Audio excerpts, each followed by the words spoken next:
Hi అండి, welcome back to my channel Kittu Sunil. ఈరోజు మీ అందరి ముందుకి మరొక వీడియోతో వచ్చేసాను. క్రిస్మస్ హాలిడేస్లో మా పిల్లల్ని తీసుకొని మేము ఇలాగా స్కై గేమ్స్కి అయితే వచ్చేసామన్నమాట. ఇది మా ఇంటికి దగ్గరలోనే ఉంటుంది.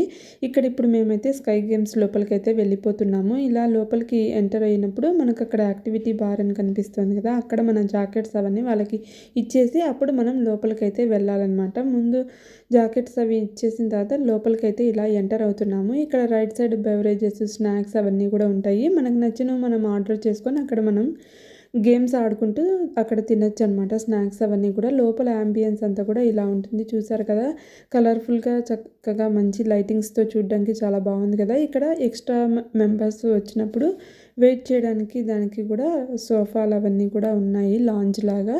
ఇక్కడ గేమ్ జోన్ అని రాసింది చూసారు కదా, అక్కడ నుంచి మనకి లోపల గేమ్స్ అన్నీ కూడా ఉంటాయన్నమాట. ఈరోజు మేమైతే స్కై గోల్ఫ్ ఆడడానికైతే వచ్చాము. ఆల్రెడీ అంతకుముందు వచ్చాము ఒకసారి, అప్పుడు ఫ్రెండ్స్ అందరితో కలిసి ఒక గ్రూప్గా వచ్చాము. అప్పుడు వేరే గేమ్స్ అవన్నీ ఆడాము. ఈసారి అయితే మేము స్కై గోల్ఫ్ ఆడదామని ఇక్కడికైతే వచ్చాము. ఇక్కడ స్కై గోల్ఫ్లోని ఇక్కడ ఇప్పుడు చూపిస్తున్నాను కదా, రకరకాల గేమ్స్ అవన్నీ కూడా ఉన్నాయి. ఇప్పుడు అవే మేమైతే నెక్స్ట్ ఆడబోతున్నాము. ముందు ఆ గోల్ఫ్స్ అవి ఆడటానికి మనకి ఇలాగా ఇస్తారు కదా బాల్స్, అవి అయితే తీసుకున్న తర్వాత ఇలా ఒకదాని తర్వాత ఒకటి మనమైతే ఆడుతూ ఉండాలి గేమ్స్ అన్నవి. ఈచ్ ప్లేయర్కి వచ్చి 3 బాల్స్ అయితే ఇస్తారు. ఒకళ్ళ తర్వాత ఒకళ్ళైతే మనము ఆడాలి. ఒక్కొక్క గేమ్ ఆడటానికి ఓన్లీ ఒక ఛాన్సే ఉంటుందన్నమాట. ఈ గేమ్ అయిపోయిన తర్వాత మళ్ళీ నెక్స్ట్ గేమ్కి వెళ్ళాలి. అలా మొత్తం టోటల్గా మనకి 11 గేమ్స్ అయితే ఉన్నాయి. అలా మొత్తం టోటల్గా 11 గేమ్స్ అయిపోయిన తర్వాత గేమ్ అన్నది ఆడటం అయిపోతుందన్నమాట. ఇలా ఈచ్ గేమ్ ఆడిన తర్వాత మనకి పక్కన స్క్రీన్ మీద మనము ఎంత స్కోర్ చేసామో, మనకి ఎన్ని పాయింట్స్ అన్నవన్నీ ఇలా స్క్రీన్ మీద డిస్ప్లే అవుతాయి. అలా డిస్ప్లే అయినప్పుడు ఎవరికైతే ఎక్కువ హైయెస్ట్ స్కోర్ ఉంటుందో వాళ్ళకి ఫస్ట్ ఛాన్స్ వస్తుందన్నమాట.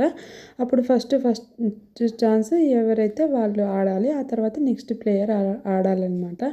అలాగా మొత్తం అన్ని గేమ్స్ కూడా ఆడుతూ ఉండాలి. పిల్లలకి ఏమన్నా బర్త్డే పార్టీస్ లాంటివి చేయాలి అన్నా, లేదా ఆఫీస్ పార్టీస్ ఏమన్నా ఉన్నా కూడా మనం ముందుగానే అడ్వాన్స్గా బుక్ చేసుకున్నట్టయితే అప్పుడు కూడా మనము అన్ని గేమ్స్ ఆడటానికి కూడా ఉంటుందన్నమాట. అలాంటి ఆప్షన్స్ కూడా ఉంటాయి. అప్పటికప్పుడు వచ్చినట్టయితే ఒక్కొక్కసారి మనకి అవైలబిలిటీ అది కూడా ఉండదు కదా, అందుకని ముందుగా కూడా అడ్వాన్స్గా బుక్ చేసుకోవచ్చు. లేదు హాలిడేస్ కాకుండా అన్ సీజన్లో అయితే అప్పటికప్పుడు వచ్చినా కూడా మనకి అవైలబిలిటీ ఉంటుంది. ఇప్పుడు ఈ వింటర్ కాబట్టి బయటకు వెళ్ళి ఎక్కువగా ఈ స్నోలో, ఈ చలిలో తిరగాలన్నా కష్టం కాబట్టి ఇలాంటి ఇండోర్ యాక్టివిటీ గేమ్స్ అయితే అందరం కూడా ఎక్కువసేపు టైం స్పెండ్ చేయడానికి ఉంటుంది కనుక మేము ఇక్కడికైతే వచ్చామన్నమాట. ఓన్లీ స్కై గోల్ఫ్ ఒకటే కాదు, ఇంకా వేరే గేమ్స్ అవి కూడా ఉన్నాయి. Pixel, shuffle board, dart, billiards అవి కూడా ఉన్నాయి. అవి కావాలనుకుంటే అవి కూడా మనము టికెట్ తీసుకొని మనం ఆడొచ్చు అనమాట. మేమైతే ఓన్లీ స్కై గోల్ఫ్కి మాత్రమే వచ్చాము ఈసారి.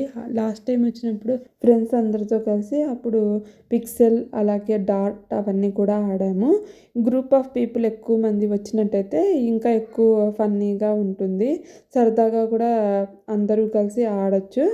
ఇలా మొత్తానికి మా స్కై గోల్ఫ్ అయితే ఆడుతూ ఉన్నాము. లాస్ట్లో అయితే మనకి మొత్తం అన్నీ ఆడేసిన తర్వాత ఫైనల్గా ఇలాగ స్క్రీన్ మీద ఎవరైతే విన్ అయ్యారో, ఏ ప్లేయర్ అయితే విన్నారో వాళ్ళ స్కోర్ అది కూడా ఇక్కడ బోర్డు మీద వస్తుందన్నమాట. మా పిల్లలే గెలిచారు. ఇక్కడ చూసారు కదా. ఆ తర్వాత ఇదిగో ఇక్కడ షఫిల్ బోర్డు, తర్వాత బిలియార్డ్ అవన్నీ కూడా ఉన్నాయి. ఇంకా మా గేమ్ అది ఆటం అయిపోయిన తర్వాత ఇంటికైతే రిటర్న్ అయిపోయామన్నమాట. మీ అందరికీ ఈ వీడియో నచ్చిందని అనుకుంటున్నాను. నచ్చినట్టయితే తప్పకుండా లైక్ చేసి సబ్స్క్రైబ్ చేయడం అయితే మర్చిపోకండి. మరెన్నో ఇంట్రెస్టింగ్ వీడియోస్ కోసం మన ఛానల్ని ఫాలో అవ్వండి. కింద డిస్క్రిప్షన్లో ఇన్స్టాగ్రామ్ ఐడి అది కూడా ఇచ్చాను, అక్కడ కూడా నన్ను ఫాలో అవ్వచ్చు. Stay tune for more videos.